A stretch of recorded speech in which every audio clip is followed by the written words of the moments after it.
Sir, இப்போ நம்ம தமிழகம் தலைகுனியாதுன்னு ஒரு பிரச்சாரத்தை முன்னெடுத்திருக்கோம். ஆனா எடப்பாடி பழனிசாமி சொல்லும்போது ஏற்கனவே தமிழகத்தோட தலை தொங்கி போயிருச்சு, இனிமேல் பிரச்சாரம் பண்ணி என்ன பயன்?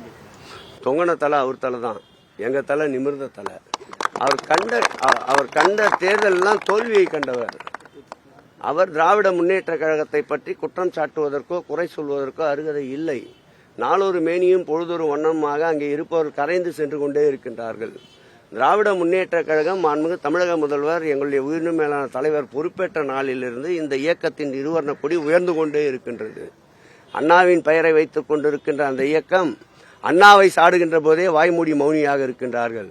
அந்த இயக்கத்துடைய நிறுவன தலைவர் புரட்சி நடிகர் எம்ஜிஆரை சாடுகின்ற போதே வாய்மூடி மௌனியாக இருக்கின்றார்கள்.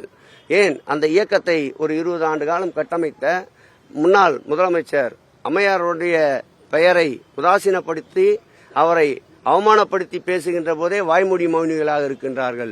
எங்கள் இயக்கம் திராவிட முன்னேற்ற கழகம் ராணுவ கட்டுப்பாடோடு எங்கள் தளபதி இந்தியாவினுடைய உயர்ந்த மனிதரான இரும்பு மனிதர் என்று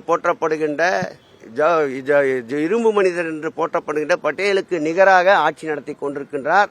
எந்த விதமான செயலுக்கும் எந்த விதமான எதிர்ப்பிற்கும் அஞ்சாமல் நின்று கட்சிப்பணியும் இயக்கப்பணியும் ஆட்சிப்பணியும் ஒரு சேர நடந்து கொண்டிருக்கின்ற இந்த தலை நிமிர்ந்திருக்கின்றதா? அவருடைய தலைவர்களை கொச்சைப்படுத்துகின்றவர்களோடு கைகோர்த்து கொண்டு நிற்கின்ற அவர் தலை நிமிர்ந்திருக்கின்றதா என்று ஊடகத்தினருக்கே அந்த கேள்வியை கேட்கிறேன். இந்த கிளாம்பாக்கம் நடைமேம்பாலத்துக்கான பணிகள் எப்படி போயிருக்கு? தென்னக ரயில்வே சார்பில் அவங்களுடைய பணிகள் நிறைவடைந்து மாநில அரசு இல்ல, கிளாம்பாக்கம் நடைமேம்பாலத்தை பொறுத்தளவில் எங்களுடைய உறுப்பினர் செயலாளர் அவர்கள் நேரடி கண்காணிப்பில் அதை தொடர்ந்து கண்காணித்துக் கொண்டிருக்கின்றார். ஏப்ரல் மாத இறுதிக்குள் அந்த மேம்பால பணிகள் என்ன நாங்கள் வடிவமைத்தோமோ, என்ன திட்டமிடலோடு அந்த பணியை துவக்கினோமோ அந்த திட்டமிடலுக்கு மேலாக நேர்த்தியாக அந்த கிளாம்பாக்கம் மேம்பால பணிகள் நிறைவு பெறும். அதோடு அந்த தென்னக ரயில்வேக்கு நாங்கள் கிளாம்பாக்கம் ரயில் நிலையத்திற்கு நாங்கள் அளித்திருக்கின்ற சென்னை பெருநகர வளர்ச்சி குழுமத்துடைய அந்த தொகையும் முழுமையாக பயன்படுத்தப்பட்டு அதுவும் ஓரிரு மாதங்களில் கிளாம்பாக்கம் ரயில் நிலையமும் பயன்பாட்டிற்கு வரும்.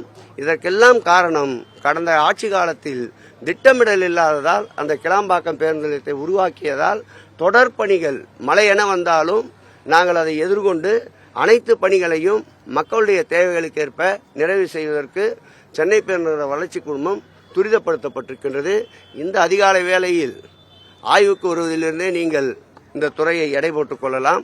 இந்த துறை மாத்திரமல்ல, மாண்புமிகு தமிழக முதல்வர் தலைமையிலே இயங்குகின்ற அனைத்து துறைகளும் 24/7 விழிப்போடு இருக்கிறது என்று எடப்பாடிக்கு கேள்வி கேட்ட நண்பர் எடுத்து செல்ல வேண்டும் என்று கேட்டுக்கொள்கிறேன். அது ஒண்ணுமே நடக்கல. அது விளக்கமா அந்த ஜேசி அறிக்கை கொடுத்திருக்காரு. எங்காவது அங்கொன்று இங்கொன்று ஏதாவது நடக்குமா என்று பூத கண்ணாடி வைத்து தேடிக் கொண்டிருப்பவர்கள் அதை ஒரு பிரச்சனையாக நினைக்கின்றார். அந்த இடத்தில் நடந்த சம்பவத்தில் யாரும் அவமானப்படுத்தப்படவில்லை, அவமதிக்கப்படவில்லை.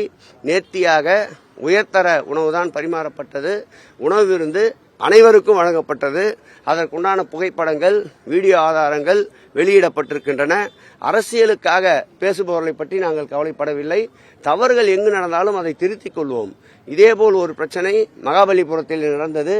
அடுத்த நாளே முதல்வர் அவர்கள் நேரடியாக சென்று அந்த தங்கையோடு உட்கார்ந்து என்னை உணவருந்த சொன்னார். நேரடியாக முதல்வர் சென்று அவர்களுக்கு வீடு வழங்கிய சம்பவம் உங்கள் நினைவிற்கு இருக்கும். ஆகவே இந்த ஆட்சி எல்லோருக்கும் எல்லாமான ஆட்சி, எங்கும் கீஞ்சிட்டும் தவறுக்கு இடமில்லை. அப்படி ஏதாவது நடந்ததால் உடனடியாக அந்த தவறுக்கு பரிகாரம் காணுகின்ற ஆட்சி, குறைகளை சுட்டிக்காட்டினால் அதை நிறைவு செய்கின்ற ஆட்சி இந்த ஆட்சி.